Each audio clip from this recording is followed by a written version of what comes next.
bagaimana kita bisa menentukan dimensi profil pelajar Pancasila. Yang memilih siapa sih sebenarnya?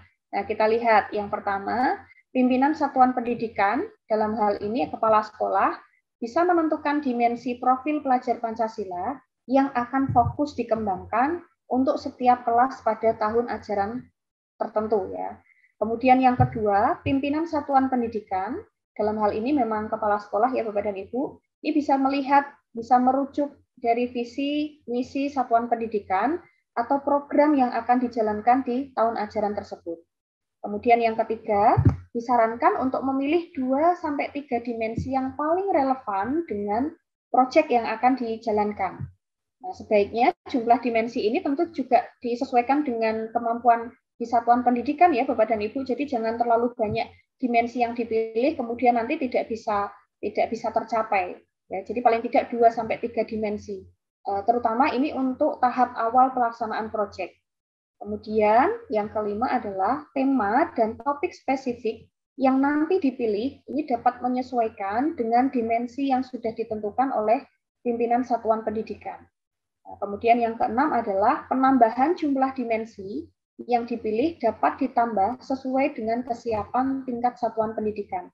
Jadi balik lagi Bapak dan Ibu, kalau satuan pendidikan itu belum mampu menambah jumlah dimensi profil pelajar Pancasila, ya maka paling tidak 2-3 dimensi saja itu juga sudah bagus begitu ya.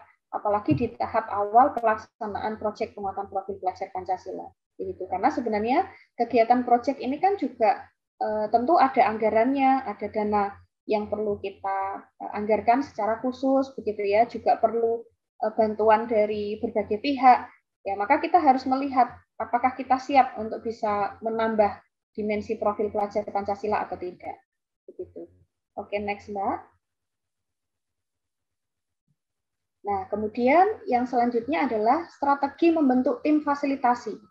Nah, karena ini tim proyek yang akan melaksanakan proyek Bapak dan Ibu, maka yang penting di sini kita pahami dulu.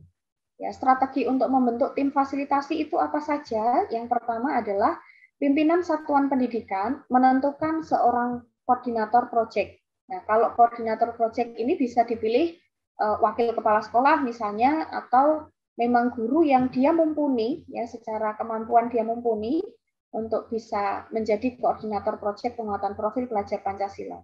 Kemudian yang kedua, di sini catatan pentingnya adalah kalau SDM-nya itu belum cukup, gitu ya, atau memang gurunya terbatas, begitu ya, kemudian wakil kepala sekolahnya barangkali juga tidak banyak, gitu, hanya ada satu wakil kepala sekolah, misalnya begitu, itu juga kita sesuaikan dengan SDM yang ada.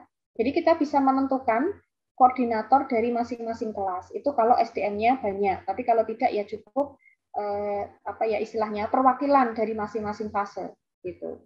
Nah, jadi yang ketiga di sini koordinator mengumpulkan pendidik-pendidik perwakilan dari setiap kelas, atau apabila SDM-nya terbatas, perwakilannya itu dari masing-masing fase Bapak dan Ibu gitu ya.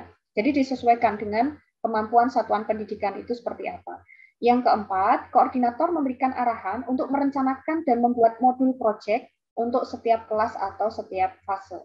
Ya, jadi sebenarnya modul proyek itu disusun bersama-sama dari tim proyek gitu ya. Jadi bukan disusun sendiri Bapak dan Ibu, tapi disusun oleh tim proyek penguatan profil pelajar Pancasila yang ada di sekolah masing-masing.